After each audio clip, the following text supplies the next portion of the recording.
숨 쉬지 못하면 하나님의 이 질문 앞에 내가 서야 합니다.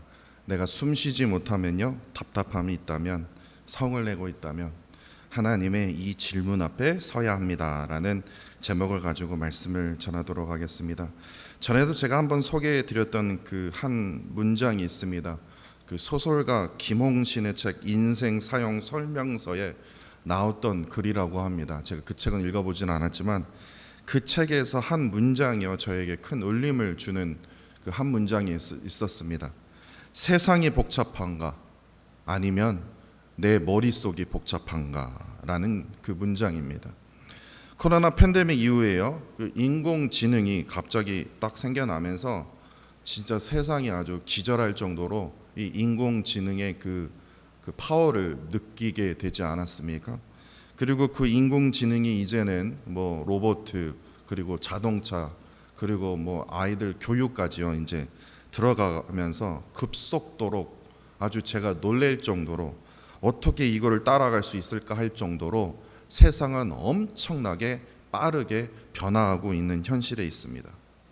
그 변화의 속도는요 너무나 가파르기 때문에 어느 때는요, 와, 이거 언제 이걸 공부하지 할 정도로 공부가 필요할 그러한 시대에 우리가 살아가고 있다는 겁니다.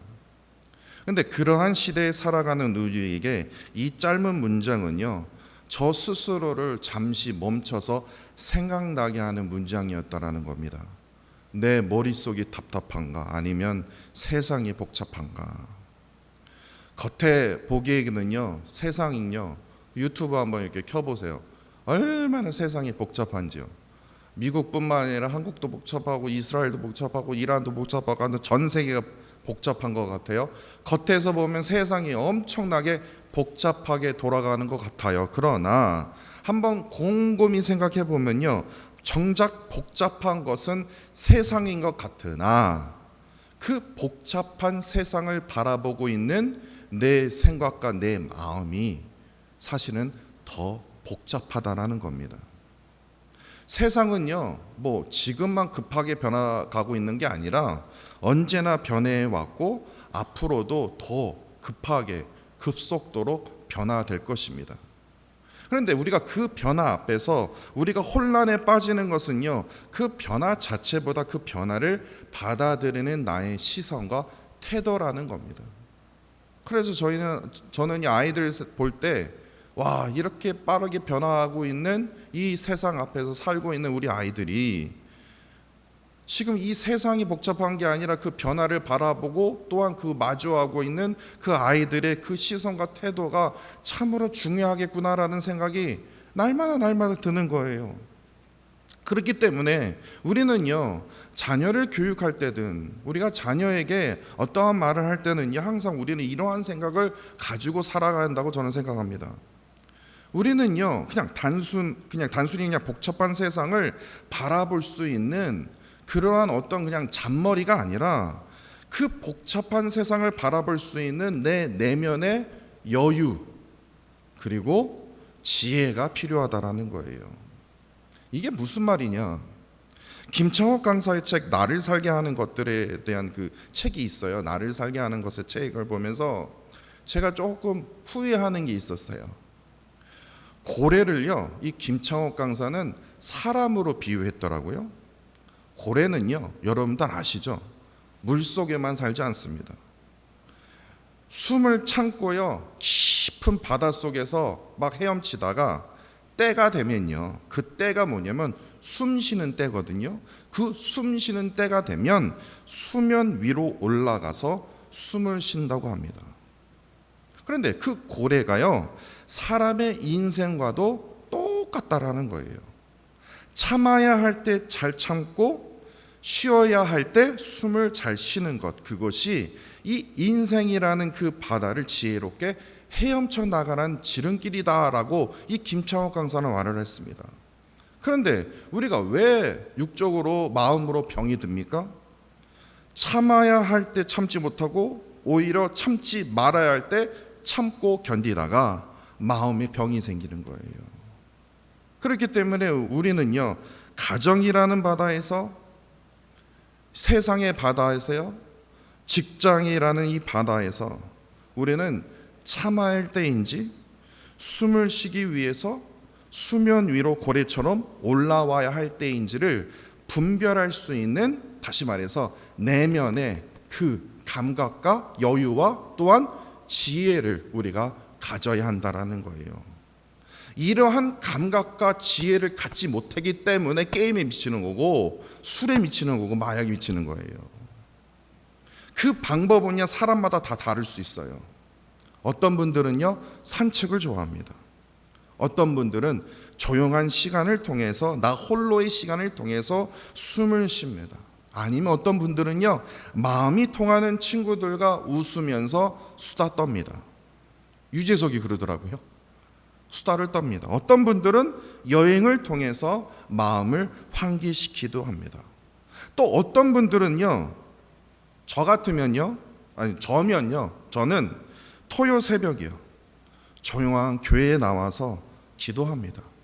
그 시간이 저에게는 되게 소중합니다. 말씀을 통해서요, 아무리 바빠도요, 그 말씀을 통해서 내 내면을 들여다봅니다. 내 마음이 왜 이렇게 복잡한가? 왜 내가 왜 이렇게 잠을 못 잘 정도로 왜 이렇게 답답해하면서 살아가고 있는가? 말씀을 묵상하면 하나님의 마음을 느껴지거든요. 그런데 우리가 어떻게 숨을 쉬느냐, 그 방법을 찾는 것보다 더 중요한 것이 있더라고요. 그 방법도 중요하지만 그보다 더 중요한 것이 뭐냐면, 내가 지금 토요일날 새벽에 지금 나와서 기도하고 있는데 내 마음은 지금 아직도 세상을 향하게 있다면 그 기도 시간은 그냥 헛된 기도 시간이라는 거예요. 말씀을 읽어도요, 내 마음이요 하나님을 향해 있지 않고 헛된 곳에 향해 있다면 말씀을 읽어봤자 전혀 나에게 은혜로 다가오지 않는다라는 거예요. 다시 말해서 숨을 어떻게 쉬냐, 그 방법, 그 장소, 그 원리를 따지기 전에 내가 지금, 내 마음이 지금 어디로 향하고 있느냐가 중요하다는 거예요. 마음이 자꾸만 땅 아래인 쪽으로, 다시 말해서 불안과 두려움에 사로잡힌 자면요, 아무리 좋은 환경에 있다 하더라도 뭐예요? 참된 평안을 누릴 수 없다라는 겁니다.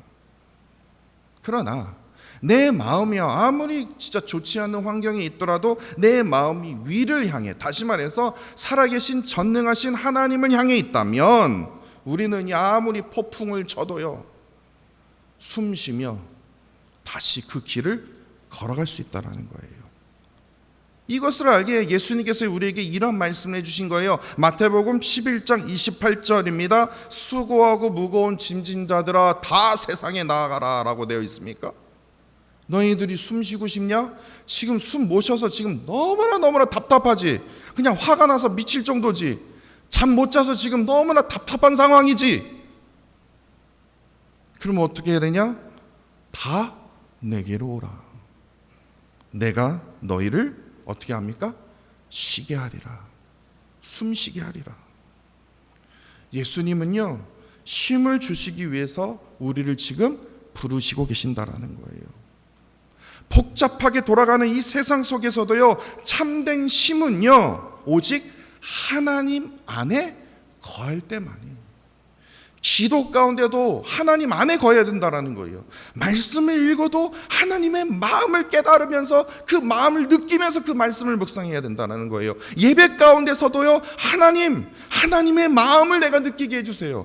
하나님이 내 마음을 위로해 주시는 그러한 예배가 되기를 원합니다. 그러한 마음으로 우리가 이 시간 이 자리에 우리가 임해야 된다는 거예요. 그럴 때만이 마치 파도가 아무리 거세어도요, 그 물속, 그 바닷속 물속으로 한번 들어가 보세요.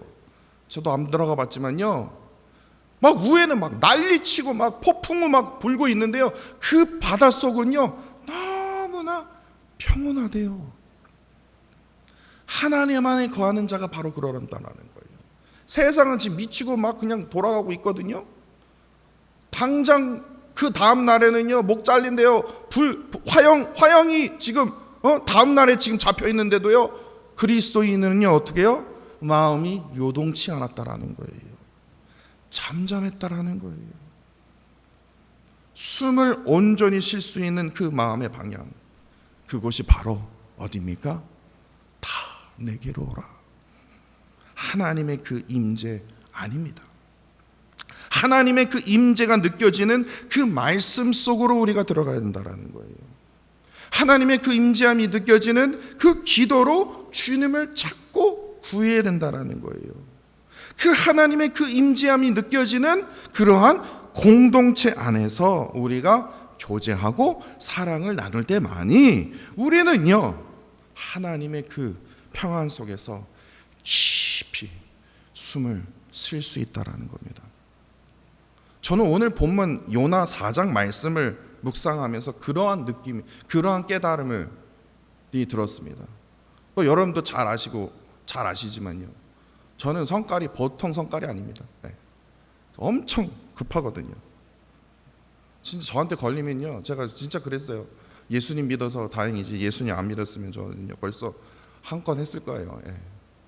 그 정도로 아주 그냥, 예, 뭐 요나 성을 냈다라는데 뭐 이거 가지고 이런 거 가지고, 근데 그거를 우리 예한이가 닮았더라고요. 제가 아주 제 십자가입니다. 예.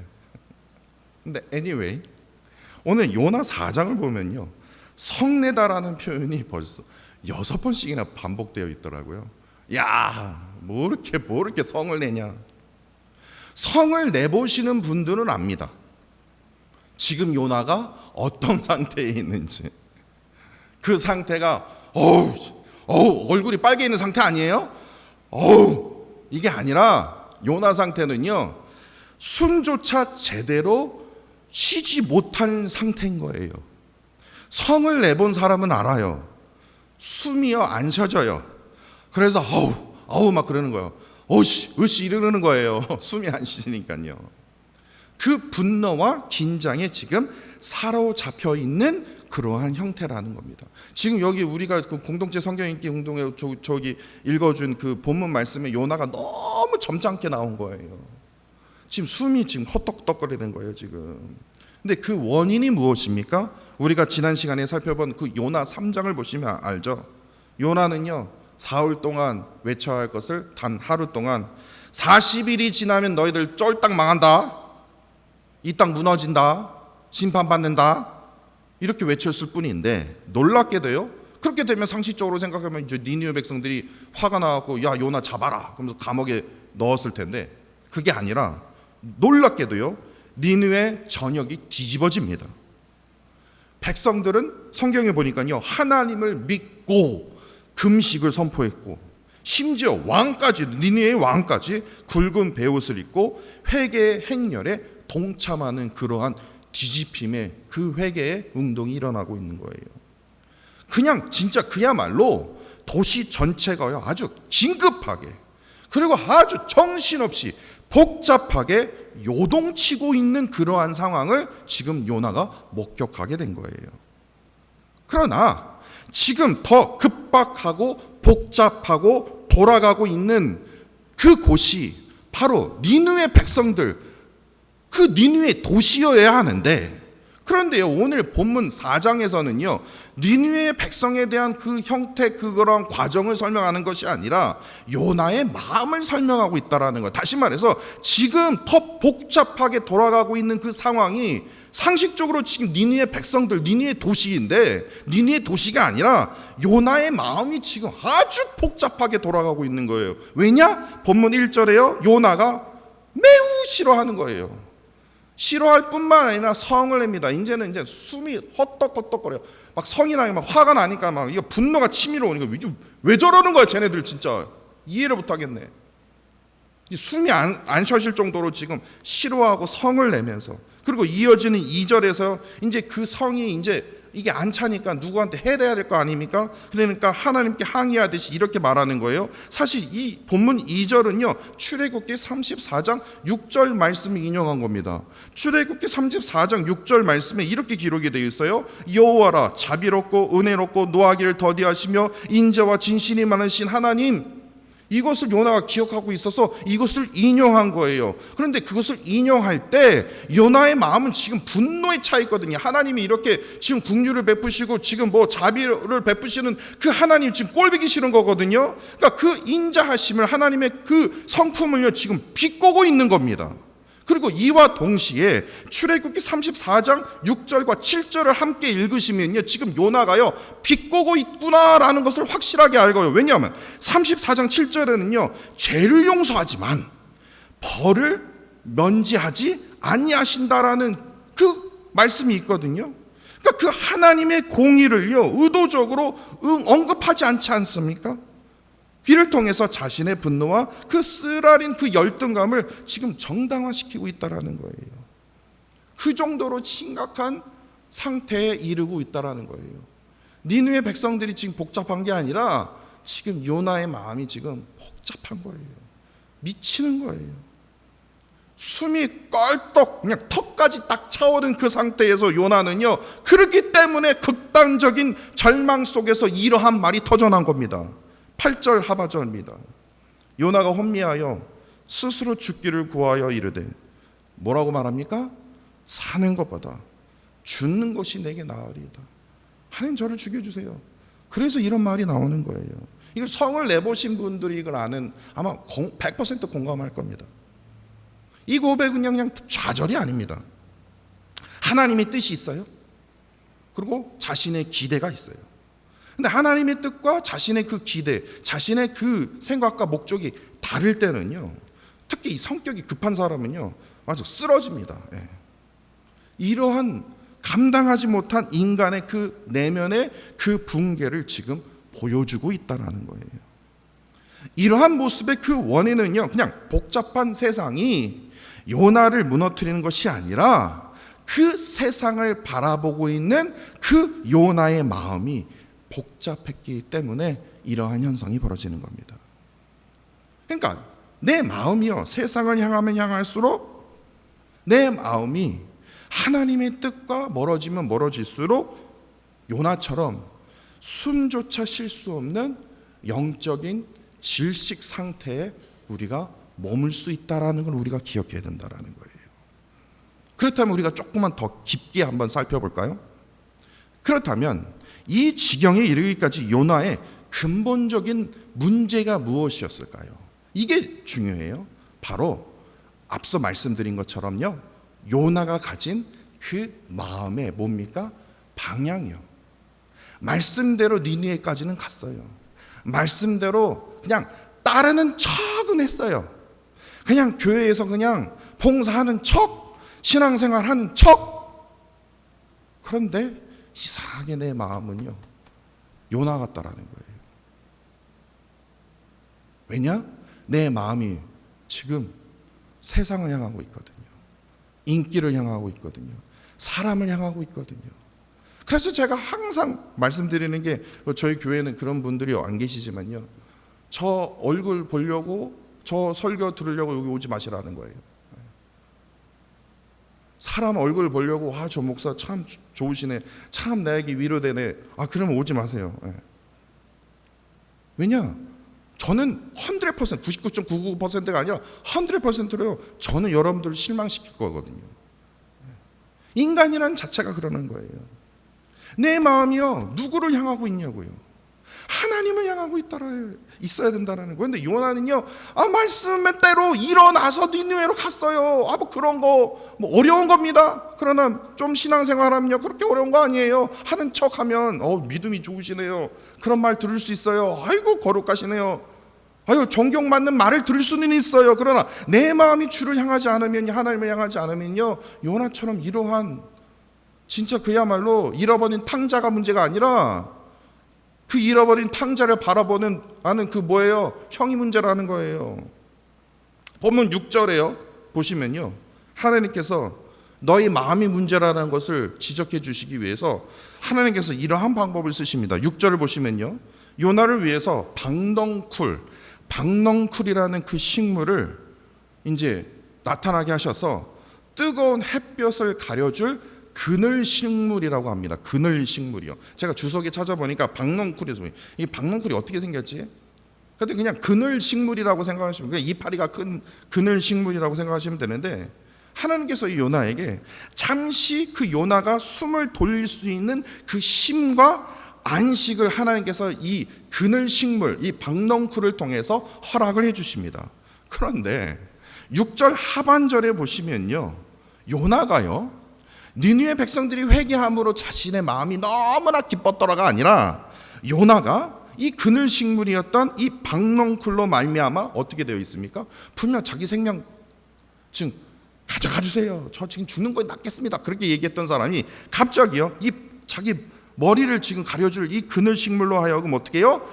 그냥 기뻐했습니다가 아니라 크게 기뻐하였더니라고 되어 있어요. 그러니까 요나는요, 지금 뭐냐면 하나님보다 자신의 유익과 안락함에 더 큰 기쁨을 누리고 있는 상태입니다. 이는 그의 마음이 하나님께 향해 있지 않고 자신의 환경과 자신의 조건과 자신의 감정, 이거에 지금 뭐예요? 고정이 되어 있음을 우리가 알 수 있다라는 거예요. 그래 바로 이때입니다. 다음 절 7절에 보시면요, 하나님께서 벌레를 보냅니다. 그 벌레로 하여금 얼마나 먹성이 좋던지 그 식물을 그냥 하룻밤에 뭐예요? 갉아먹게 하십니다. 그러자 요나는요, 다시 분노하기 시작합니다. 다시 헐떡거리기 시작합니다. 근데 그 분노는요, 1절에서 보았던 그 분노와 감정의 그 절망의 그 감정과 비슷해요. 되살아났다라는 거예요. 결국 이러한 모습은요, 요나의 마음이 지금 어디로 향하고 있는지 정확한 증거를 보여주고 있다라는 거예요. 요나는요, 지금 니느웨 백성들이 구원을 받든 안 받든 상관없어요. 하나님의 뜻보다 자신의 지금 평안함, 자신의 감정, 자신의 기대, 이게 중요하다라는 거예요. 내 기도의 응답, 내 상황 답 해결되면 신앙생활 하는 거고, 아니면 아닌 거라는 거예요. 요나의 마음의 방향이 하나님이 아닌 오로지 자기 중심에 있다라는 겁니다. 이렇듯 이 마음의 방향이 잘못되어 있기 때문에 요나는요, 숨 쉴 수 없는 영적 질식 상태에 걸려들었기 때문에 결국에 삶의 우욕에 이른 채 이렇게 말하는 거예요. 사는 것보다 죽는 것이 내게 더 나은 거 아닙니까? 그러니까 저를 죽여주옵소서, 이거예요. 그런데요, 여기서 끝나지 않습니다. 마지막 10절과 11절을 보시면요, 정말 깊은 그 은혜를 가져다 주는 단어 하나를 제가 발견하게 됐습니다. 10절과 11절에서 반복되는 그 단어가 있습니다. 그것이 뭐냐면 아꼈거든 아끼지 아니하겠느냐. 이 아끼다라는 이 히브리어 단어가 등장합니다. 근데 이 히브리어 단어가 후스라는 단어입니다. 후스인데요, 그 아낌이라는 그 후스라는 그 단어는 그냥 우리가 그냥 아끼다라는 표현이 그런 표현이 아니라 긍휼히 여기다라는 표현이에요. 야, 긍휼히 여기는 그 감정적인 그 깊이가 들어있다라는 거예요. 다시 말해서 하나님께서는 지금 이 그늘식물, 이 박넝쿨 하나에 진짜 너 삶과 죽음이 왔다 갔다 할 정도로 감정적으로 매달려 있는 그 요나의 이해하지 못한 이 좁은 마음을 지금 하나님께서 지적하고 계신다라는 거예요. 요나는 자신의 머리를 가려줄 그 작은 그 그늘을 아끼면서도 어떻게 너는 이 12만 명이 넘는 이 니느웨 백성들을 향해서 어떻게 그러한 긍휼을 여기고 계시는 내 마음을 왜 너는 깨닫지 못하느냐. 내 마음은 지금 루이빌 한인 장로교회를 향하고 있는데 왜 너희는 너의 소원만 지금 너의 작은 유익만을 지금 구하고 있느냐. 어찌 보면 우리에게 이렇게 지금 묻고 계시는 것과 같다라는 거예요. 너의 작은 소망도 그렇게 아끼거늘 왜 나를 향한, 나의 백성을 향한 그 마음은 너에게 없느냐라는 거예요. 이게 우리의 질문 아닙니까? 이게 지금 나를 향한 하나님의 질문 아닙니까? 그렇기 때문에 우리는요, 오늘 이 시간 나 자신에게요, 진지하게 물어봐야 된다는 거예요. 나는 지금 무엇에 아끼고 있습니까? 지금 무엇에 진짜 긍휼함이 일어날 정도로 마음의 애통함을 느끼시냐고요. 아이고 아까워, 저 주식 떨어졌네. 아이고 아까워, 내가 저 저거 가스 오르기 전에 저거 빨리 넣었어야 되는 건데. 뭐 저도 할 말 없지만요. 제 에어컨 안 틀어요. 저도 전기값 너무 아까워갖고요. 그거 애 틀면 막 저도 난리치거든요. 그것을 아끼면서 왜 하나님께서 긍휼히 여기시는 그 생명들을 너는 아끼지 않냐냐. 나는 그들을 내가 얼마나 아끼고 있는데, 얼마나 사랑하고 있는데. 우리가 좋은 신앙생활을 하기 위해서 어떻게 해야 합니까? 좋은 교회를 선택하는 것이 참으로 중요합니다. 중요하죠. 정말 중요합니다. 그러나 이보다 더 중요한 것이 있다면 좋은 신앙생활을 위해서는요, 교회를 섬기고 동참하는 사람이 되어야 된다는 거예요. 이게 중요합니다. 왜냐하면요, 이것이 되지 못하면요, 신앙생활이 아니에요. 종교생활이에요. 종교생활이 많기 때문에 한국에 그렇게 큰 교회, 그렇게 많은 크리스천들이 있어도 믿는 사람이 더해 라는 말이 기독교가 아니라 몬독교라고 얘기하면서 욕을 먹는 거예요. 왜냐? 신앙생활이 아니라 뭐예요? 종교생활이기 때문에. 목사가 신이 되고, 교회 건물이 신이 되고, 교회 물질이 신이 되고, 내 직분이 신이 되고, 종교생활이거든요. 종교생활에서 나타나는 그러한 형상들이요. 교황 새로 됐다고 막 눈물을 흘리면서 막 십자가를 통해서 눈물을 흘리라고요. 그 사람이 그 눈물을 흘리는 그 영혼을 구원해 줍니까? 그렇다면 눈물을 흘려야죠. 목사의 그 설교 하나가 여러분들의 진짜 인생을 100% 그냥 막 바뀝니까? 그러면 그 목사를 진짜 그야말로 추대해야죠. 진짜 신앙생활은요, 어디서부터 시작이 되냐면요, 하나님의 마음을 아는 것으로부터 시작이 된다라는 거예요.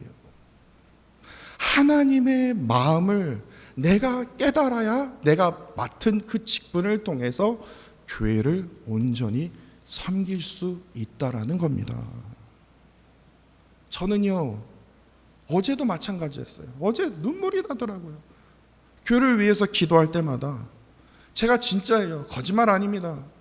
눈물이 날 정도로 너무나 하나님께 감사하는 그 기도가 무엇인 줄 아십니까? 막 다른 교회처럼 막 엄청나게 막 사람들이 몰려오고, 그거 감사하지 않아요. 오히려 두려워요. 제가 진짜 교회를 위해서 정말 제가 하나님, 제가 할 말이 없을 정도로 제가 하나님 너무나 감사해요. 그게 무엇인 줄 아십니까? 우리 루이빌 교회를 위해서요, 진짜예요. 눈에 보이지 않는 섬김이 얼마나 많은 줄 아십니까? 그러한 성도들을 하나님께서 보내주신다는 거 여러분들 아십니까? 아이고 뭐 많이 비웠네. 그거 알아요. 그러나 진짜 알짜배기만 보내주셨어요. 장로님도 그렇고, 안수집사님도 그렇고, 서리집사님도 그렇고, 모든 분들이요, 그냥 눈에 보이는 섬김이 아니라 진짜예요. 제가 지금 여러분들 앞에 아부 떨기 위해서가 아닙니다. 어제 기도하면서도 하나님 너무 감사해요. 하나님. 너무 감사합니다. 다른 교회처럼 미어 터지고 저 그런 거 바라지 않습니다. 진짜 주님의 마음을 깨달아. 저 때문에 무슨 교회 청소하는 줄 아세요? 저 때문에 무슨 교회에서 무슨 성가대하고 밥하고 청소하는 줄 아시냐고요. 아니에요. 하나님의 마음이 깨달아지니까요. 하나님이 나를 사랑하시고 나를 이끌어 주시고 그 은혜에 보답하기 위해서 뭐합니까? 주님의 전에 나오는 거예요. 보이지 않는 곳에서 이거 해봤자 어느 누구도 칭찬할 일도 아닌데도 그 작은 일에 뭐예요? 토요일 주일 가리지 않고요, 교회를 위해서, 성도를 위해서 섬기시는 분들을요, 한 분 한 분 보내주실 때마다 그 은혜는요, 진짜예요. 정말 눈물이 날 정도로 하나님 너무나 감사합니다. 진짜 그분들을 떠올릴 때마다 하나님, 제가 그분들을 위해서 진짜 밥 한 끼라도 사주고 싶지만 하나님께서 제 마음, 이 심정 하나님, 이거보다 10배, 1000배로 하나님 더해주세요. 더해주세요. 눈물로 기도하게 되더라고요. 혹시 지금 온라인 예배를 드리면서 어느 교회를 다닐지 고민하고 계시는 분 계십니까? 그러면 저 김유한 목사 때문에 저 교회 가야 되겠구나. 그럼 오지 마세요. 저는 여러분들께 조심하게 이렇게 권면드리고 싶습니다. 아끼지 않을 만큼 섬길 수 있는 그 교회를 찾아가십시오. 그런 마음 없다면 그냥 미국 교회 편안하게 다니세요. 저는 여러분들께 욕 먹을 각오하고요. 뭐 댓글에다가 이런 목사가 어딨냐라고 얘기할 정도로 저는 그렇게 말씀드리고 싶어요. 예배와 말씀과 기도를 통해서요, 숨을 편안하게 쉴 수 있는 그 교회를 찾아가십시오. 지금 숨 쉴 수 없을 정도로 마음에 불안하시죠? 숨이 지금 편안하게 쉴 정도로 잠이 매일 저녁마다 잘 오십니까? 하나님의 마음이 느껴지는 그 교회를 찾으십시오. 섬김을 받으러 오기 위해서, 관심을 받기 위해서 오는 성도가 아니라 예수님처럼 섬기기 위해서, 희생과 사랑을 나누기 위한 참된 그리스도인으로 살아가십시오. 제가 진짜 욕먹을 각오하고요, 저 인기 다 떨어지는 말 할 각오로 하고 지금 제가 여러분들께 정말 죄송한 마음이지만요, 담대히 제가 여러분들께 말씀드리는 겁니다. 제 말이 아니라 오늘 본문 말씀이거든요. 내가 어찌 아끼지 아니하겠느냐. 그 음성이 제 귀에 떠나질 않기 때문에 그렇습니다. 우리는 그 음성에 우리는요, 이제 우리가 대답할 차례입니다. 하나님의 그 긍휼함이요, 그냥 아낌이 아니라 하나님의 그 긍휼함이 머무는 그곳에 내 마음이 향할 것인지, 아니면 그냥 저는 내 안락을 위해서, 내 자녀를 위해서 저는 편안하게 신앙생활 할 겁니다 라고 하신다면 뭐 다른 길로 가겠지만요, 하나님의 마음이 그곳에 향하고 있다면 그곳을 향해 가십시오. 하나님의 마음이 향한 그곳을 향해 간다면요, 여러분들은요, 진짜 숨을 쉴 수 있다라는 거예요. 진정한 평안의 그 마음을 누릴 수 있다라는 거예요. 하나님께서요, 내가 지금 향한 그 마음에 너의 마음도 지금 향해 있을 것인지 아닐 것인지, 내가 어찌 아끼지 않아야겠느냐라는 그 질문을 통해서 지금 우리에게 묻고 계신다라는 겁니다. 하나님의 마음을 깨달아야 됩니다. 그 깨달은 그 하나님의 마음을 가지고 교회를 섬기십시오. 목사를 섬긴다라는 게 아닙니다. 저를 버리십시오. 사람을 버리십시오. 하나님만을 바라보십시오. 전능하신 하나님이 여러분들의 그 마음을 온전케 하시고 만족케 하신다라는 겁니다. 저도요. 저 설교 한번 들어보세요. 제가 얼마나 설교를 잘하는데요. 제가 한번 그냥 제 설교를 통해서 인생 한번 바뀌게 해드릴게요. 저도 그러고 싶다니까요. 근데 그게 아니다라는 거예요. 그게 사탄이 주는 말임이라는 거예요. 이 말씀을 통해서 인간 김유한이 전하는 말씀이지만, 이 말씀을 통해서 김유한이가 느껴지는 것이 아니라 누가 느껴져야 된다는 겁니까? 하나님의 마음이 느껴져야 된다는 거예요. 그래야만이 진짜 그리스도인입니다. 하나님의 마음이 느껴지는 곳으로, 하나님이 향한 그 마음에 내 마음이 향해 있다면 그게 진짜 신앙생활입니다. 하나님을 향해서 내가 진짜 숨을 쉬어야 된다는 거예요. 세상을 향하면요, 분과 성을 내는 요나처럼요, 그러한 인생이 될 수밖에 없어요. 끝내 그냥 저거는 조용히 죽을랍니다. 포기하는 인생이 되어버린다는 거예요. 예수 그리스도와 함께 진짜 참된 쉼을 누리는 그러한 성도와 교회로 함께 이루어 가시는 저와 사랑하는 성도 여러분들이 되시기를 간절히 기도합니다.